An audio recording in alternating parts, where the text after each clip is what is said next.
Hello and welcome. In this lecture, we will create the sign-up controller to handle GET and POST requests, create the basic user subscription Bootstrap form, implement the GET request handler, and finally display the sign-up form. Just to recap, the journey is comprised of two phases, and by now you should recognize a recurring pattern when managing forms. In the first phase, users click on the subscription button and they are presented with a form to fill in. In the second phase, they fill in the form and click on the Submit button. The controller then performs some checks and delegates to the service layer the operations to create a new user record. The service layer in turn delegates to the repository layer the task of interacting with the database. We will start by checking out the user account branch that we have created in the previous lecture with the git command git checkout user account. We will now need to make few small changes to the index page. At the moment, in the anchor element, for each of the subscription options, we simply display text. We want to add a link to a GET action to be handled by the controller. In this request, we will be passing a plain ID parameter with value 1 if the user selects basic subscription, or 2 if the user selects the pro subscription. We can easily do this by adding a th-href attribute to the anchor element. The URL will point to /signup and will pass a parameter planID following a question mark. We can copy this attribute for the pro account anchor element, making sure that the parameter value this time is 2. Now, we can create a pro account payload POJO that extends the basic one. We will simply need to add the following properties: card number, card code, card month, and card year. We won't create any equals and hash code as the parent one still holds. Also, we don't want to create a toString method because we don't want to print any credit card information in the log files. Now, we can create a sign-up controller under the web/controllers package. We can right-click on the controllers package, select New Class, and name the class Sign-up Controller. As usual, we will annotate it with the @controller annotation and we'll add an SLF4J to facilitate operations. Then, we will create a constant sign-up URL mapping to contain the URL mapping value, in our case /signup. We will create another constant named payload model key name to which we will assign the value payload. This is the key that identifies a basic or pro account POJO in the model map. Next, we will create another constant representing the view name pointing at the Bootstrap signup form. We will name it subscription view name and assign to it a value registration /signup. Now, we can create a signup get method which accepts an in parameter named planID that we need to prefix with the @request_param annotation, to which we pass the value planID. We will also add the model map as argument, as we will need it within the method implementation. We will then annotate the method with the @request_mapping annotation, for which we will set the value attribute to the constant signup URL mapping and the method attribute to the request method getValue. Next, we will check if the planID that was passed in is valid. For now, we will simply throw an illegal argument exception if this is the case. Later in the course, we will see how to provide an organic exception handling structure for our application. If the planID is valid, we create a new instance of the pro account payload class and set it in the model, using the payload model keyname constant as key, and then we will return the subscription viewName constant. Why do we create a pro account payload POJO and not a basic account payload? The point is that a pro POJO works in both scenarios, since it extends the basic POJO. Finally, we will add the signup URL mapping constant to the list of publicly accessible URLs in the security config class, as everyone should be able to sign up for our website. Now, we can create the signup HTML page under the templates registration folder. We can copy the change password HTML page from the forgot my password folder under the registration folder and name the file signup.html. Then we can remove all content between the body element. I'm now going to copy the code I prepared for this lecture and then I'll talk you through it.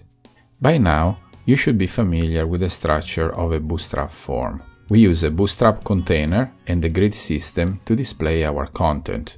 First, we have a section dedicated to the messages we want to display to the users. We use the signed-up variable from the model map to check if there is anything we need to display to the user. If this variable contains the value true, then we display the familiar green message to the user to inform that the request was successful. If signed up is false, we display the familiar red message with the indication of what was wrong. We then declare the form within a Bootstrap well class so that it looks nicer. Here, we are using the Thymeleaf support for directly interacting with the HTTP server request object by using the $ annotation and the value #HTTP server request.get parameter. Basically, we are saying, if the request parameter plan ID has value 1, display a H1 heading for free subscriptions. Otherwise, display a H1 heading for pro subscriptions. We will discuss the I18N text associated with this page shortly. The form posts to the /signup URL, and as seen during the feedback journey, we are using the THObject element for which we use the $ operator. Here, we are introducing a new construct. We are using Spring EL and the Thymeleaf expressions pre-processing to use the constants that we have defined in the controller. Notice the format and please make sure that you use the exact same one. First, we use $ and the curly brace. Then, we use a double underscore, and then we use a $ and another curly brace. Within it, we use the construct T, a round bracket, the fully qualified name of the controller, a round bracket, a dot, and finally the name of our constant. Then we close the curly brace, we use another double underscore, and finally we close the other curly brace. Although this format might scare you at first and it's more fiddly than simply entering the model map key name, it removes hard coding and it's a good thing. Going forward, we will be using this format to address constants within our forms. Notice that in the form, we have also defined the enc type to be multipart /form data. This is required when uploading images. We haven't implemented this part yet, so we will come back to this when implementing the Amazon S3 service. We then define a hidden field plan ID to which we pass the plan ID value so that the post method that we will be writing in a minute works as expected. Here again, we use Thymeleaf support for the HTTP server request object. Then we declare the form fields. As usual with Bootstrap, each form field is defined within a div element with Bootstrap class form group and defines a Bootstrap class form control. The first two fields, username and email, are a bit tricky and deserve a bit of explanation. To help you understand how this works, imagine a user filling in the subscription form. If they enter a username or an email that already exists in the database, we'll need to display an error message.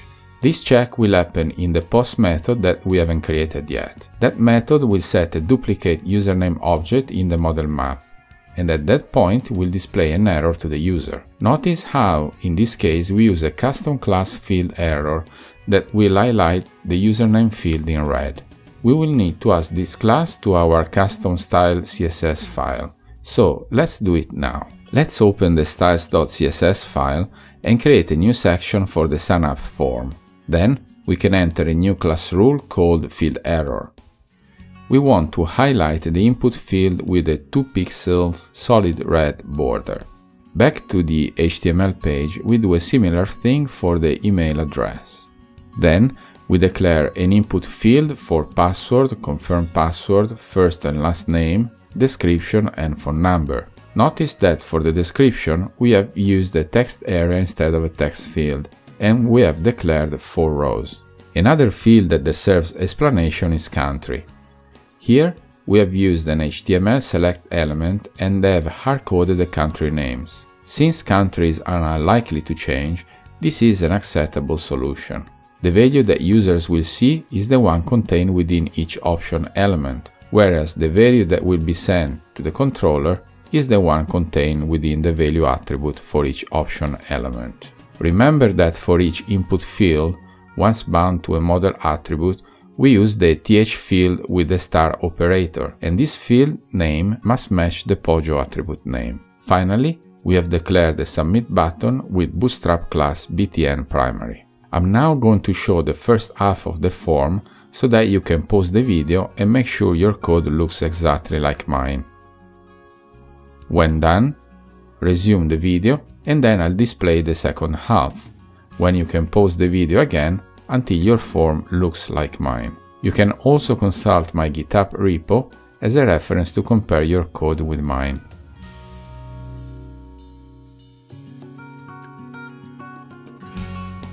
Okay, now that you're sure that your HTML page looks like mine, we need to sort out the i18n properties.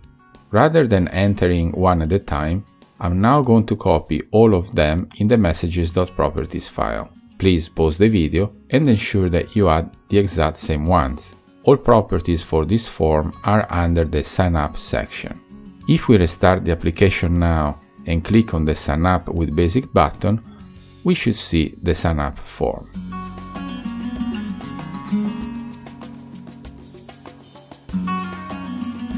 This is great, but we need to add validation. We know how easy this is now with the Form Validation IO API. We can open the DevOps-Buddy.js file and simply add the validation for this form. I'm now going to copy the validation code that I prepared for this lecture and then I'll talk you through it. Apart from the simple validation techniques that we have encountered so far, there are a few fields that deserve explanation. The first is the description field. We want users to enter maximum 300 characters. Notice how I have used the string length validator, defining a minimum value of 0 and a maximum value of 300.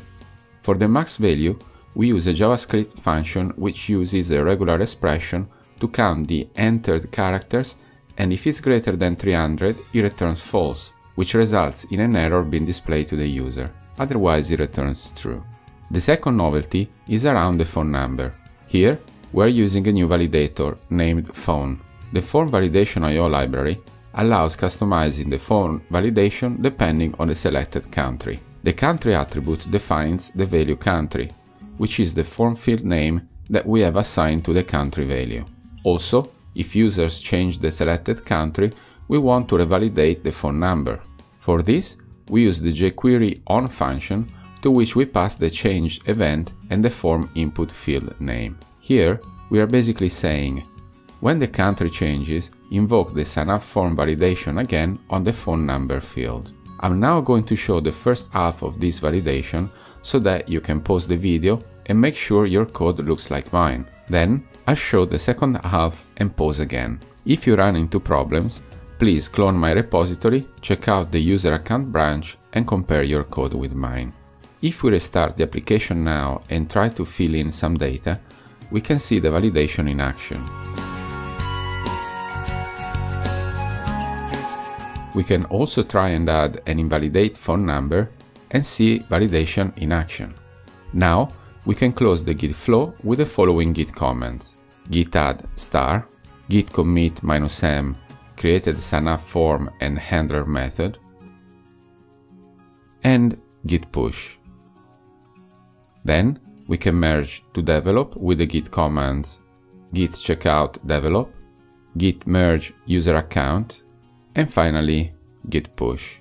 In this lecture, we have created a sign-up form for basic subscription and created sign-up controller to handle the GET request. In the process, we have seen how to use some advanced time leaf and form validation features. We have also created a pro account payload object in preparation for future lectures. In the next lecture, we will complete the basic account creation journey by handling the post request. Thank you for your time, and I see you in the next lecture.